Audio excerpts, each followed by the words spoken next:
start off properly, Jeffrey. Maybe you could say a few words about Rory as a person and about his talent and about sort of how you perceived his work. And you guys grew up making work together, some of which is in the book, and making films together and making comics that were just done in pencil and not really for publication. But maybe you could talk a little bit about that. Okay. Well, Rory was my younger brother. We were about a year and a half apart. And even though he was an odd character, even as a little boy, he was just sort of a misfit, I guess is the best way to put it. We were always very close. And we had a small family. There was just, basically, it was the two of us and our parents. Our grandparents lived in Los Angeles, and we saw them occasionally. And my father's family was all back here, and we just rarely came back.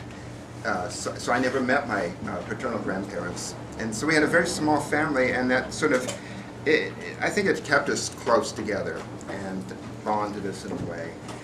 And we just were always drawing. I don't know why. I mean, our parents had sort of artistic talents, and my grandfather was an amateur painter, but nothing exceptional. But for as long as I can remember, even before we could write, we were doing wordless books for each other. And later on, as we collected dolls and stuffed animals, we started putting them into our stories. But they weren't typical, even though we were kids when we started, they weren't typical children's stories. They were basically stories based on movies we'd seen. And we loved horror and science fiction. That was our favorite kind of movies. So these sometimes got pretty gruesome stories. So they were war stories or detective stories. The kind of films we liked, we would put up these stuffed animals into our stories. And then as we got older, we just kept doing these for each other. We would do comics for one another. Sometimes we'd work on a comic together.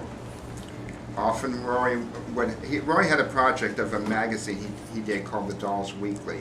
And even though it didn't come out every week because he was much slower than that, but he would make that, and he'd be very secretive, and then when it was done, I supposedly bought a copy. I don't think I really bought it. I pretended I did. And it's still, then it ended up being both of ours. It's not like it was mine, but he made it for me. And so we were very close. And as we got older, I moved to New York, and he was in San Francisco. And that's when he got into the underground scene.